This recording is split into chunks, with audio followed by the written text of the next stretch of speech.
Harry fell into a trap. It's disgusting as Meghan pumped his head with accursed racist stuff. Hello and a very warm welcome back to our Kate Middleton and the Queen News channel. So in Spare, Harry wrote that early on when he was dating Meghan, he was thinking about if they had kids, and he was thinking that his ginger gene would not stand a chance against Meghan's darker genes. So is Prince Harry just analyzing his own personal feelings when he's judging his own family? Is he feeling so guilty about his failures when he publicly portrays his family in a bad light? If Harry was worried that his ginger gene, referring to his Celtic Caucasian characteristics of course, would be overwhelmed by Meghan's more dominant black genes, then I think Harry might have felt challenged by the reality that kids born of the relationship would most likely be identified as black or biracial thanks to their appearance. So the way I interpret this question being raised by Harry suggests that it was he, rather than another member of the family, who has this unconscious bias against black people. And I also think Prince Harry tried to pass along that guilt of his own prejudice and fears onto his own family. In the 60 Minutes interview with host Anderson Cooper, Harry said that he felt guilt and shame over not crying when his mother passed away. But at the same time, for the past 4 years, Harry has tried his best to convince everybody that the royal family is so emotionally distant and cold. But not him, he's different. Now, my opinion is that Harry is more mixed up than a fruit salad, and rather than just pass him off as being an idiot, I think he's actually quite complicated. He's very self-centered, and after listening to how he expressed himself to Anderson Cooper on 60 Minutes, I think he would have had problems with his relationship with Diana if she lived. I think there's a good chance that he would have blamed her for all of his mistakes that he made while he was growing up. I suspect that he would have blamed her for his poor academic performance, saying that she was not a good mother. I don't believe for a second that Harry's adolescent behavior would have been a lot different if Diana had ended up living. Harry would have had a great time playing one parent off the other, that's for sure. He would have done that as much as he could to get his way. I'm thinking he also would have blamed his problems on his mother's promiscuity. And I think the real reason that Harry was unable to cry over his mother's death is that he might be a sociopath. He might have something seriously wrong with him. He may be somebody who lacks the ability to really feel empathy for other people, but instead he's just going to use other people for their support and comfort. It was really chilling hearing him talk about Taliban soldiers, saying that they were like pieces in a chess game. That suggests that Harry cannot relate to the feelings of other people.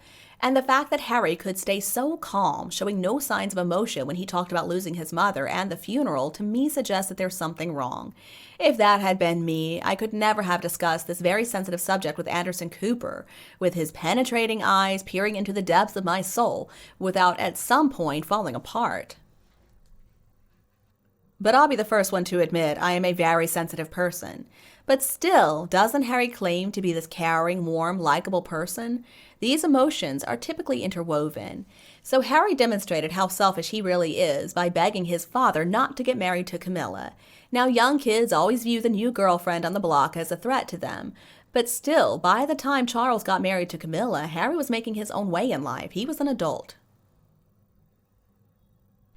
To me, it just felt really selfish for Harry to expect his father to devote his whole life to him. I mean, they would eventually have to make their own way in life anyway. Does their father not deserve to be happy? And especially considering the fact that his father was a divorcee, he wasn't a widow anyway. I also don't appreciate how Harry included William in this sentiment. I mean, he's betraying William in every other way, so how dare he use him as a support system when it suits him? Harry says that Meghan is his perfect match. Now, when Meghan said that she felt suicidal, it would have been to get some sympathy and concern for herself. So how did Harry react to that? Did he react like a chess piece, I wonder? See, in my opinion, Harry views Meghan as the trophy wife. He likes being with her because she's a risky choice and he thinks she's so sexy. But I don't believe for a second that Harry would be a supportive husband because I don't think he has the ability to emotionally support anybody other than himself. Harry couldn't even read the feelings of the country when his mother passed away. Instead of recognizing that the people of the UK were united in grief over Diana's death, he resented them because he thought they were invading his own sadness at losing his mother. The woman who propped up and supported his ego and self-belief had left him, and he was angry that he was given flowers by grievers to put on her memorial. Now, Meghan is a narcissist and a psychopath too, so it's been easy for her to play to Harry's ego to get fame and fortune for herself. And they have played to the media. They've built this fantasy story of forbidden love, suffering, bravery. Harry is missing, though, the lifestyle that he was born into. I think he really is missing the support systems that protected him for such a long time. I am convinced that it was Meghan who influenced Harry to write that nonsense that he spilled in the pages of Spare. But because a relationship between a sociopath and a narcissist can never succeed, I think this book might be the straw that breaks the camel's back. I think Meghan agreed to Harry writing about the Taliban killings, but only because she thought the royal family would give them royal protection if they did that. Now, I don't think the royal family is going to be okay with Meghan returning to the family fold, so this could be a big miscalculation on her part. Now, I know speculation doesn't mean that much in the end, but if rumors are true and Meghan really has moved on from this relationship, then Harry could be tolerated in a way similar to his Uncle Andrew.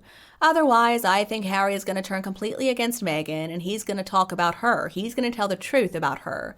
It may be a few years before that happens, but I'm sure it's going to mirror that docuseries.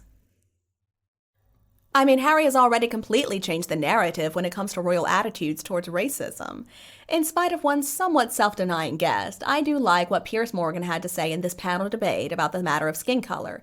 Now, of course, what he said ended up costing him his job on Good Morning Britain, but anyway, I'm glad that he stood up for himself and shared what he thought.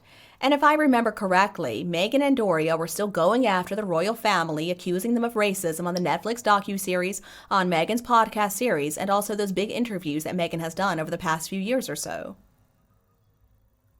I think it's also unforgivable the way that Meghan and Harry tried to ruin William and Catherine's U.S. Earthshot tour by arranging that race baiter to sabotage the palace. I mean, this pantomime of jokes is never going to end until, at least, they finally run out of money and followers, and then they're going to want to go back to the family they attempted to ruin. Famous British author J.K. Rowling handed her award back because she does not agree about third gender policies. So you know what, Meghan and Harry, please give that Ripple of Hope award back because you have no business having it. Furthermore, I understand that it has been said that Harry attempted to stop the book from coming out after he went to the Platinum Jubilee celebrations. You know, I guess Harry just didn't realize how much people loved and respected his late grandmother. The trouble is, he doesn't think about anybody other than himself. Harry has always been a person that's run on emotions. He's always been very reactionary. His ability to just sit back and make considered decisions is really not there. So the publication of this book and the accusations within those pages make him look petty. He really has not painted himself in a favorable light at all. I mean, why did he include all of that private, intimate stuff that nobody wants to know, that's nobody's business? Somehow he felt like it was necessary to include a lot of information about his member, and I know I was disgusted when I read all of that. I mean, is this what he wants the world to think of him? Is this really the man that he has become? Well, he's sure not a gentleman. If he were, he would have stayed quiet or at least had a little more discretion as to what he wanted to share with everybody. Now, how the next book is going to be received is, well, anyone's guess. I'm just grateful that his grandmother didn't have to witness all of this mess. In the meantime, what can we say except God save the king? My news today has ended. What do you think about Harry and Meghan? Please let me know your opinion below in the comments section, and we can also discuss your thoughts and feelings. If you think my videos are useful, please don't be afraid to like and share them with your friends and family members who would enjoy them. And please click the subscribe button below to get more updates from Kate Middleton and the Queen News team. Again, thank you so much for tuning in. Goodbye, and I'll be back to see you all tomorrow.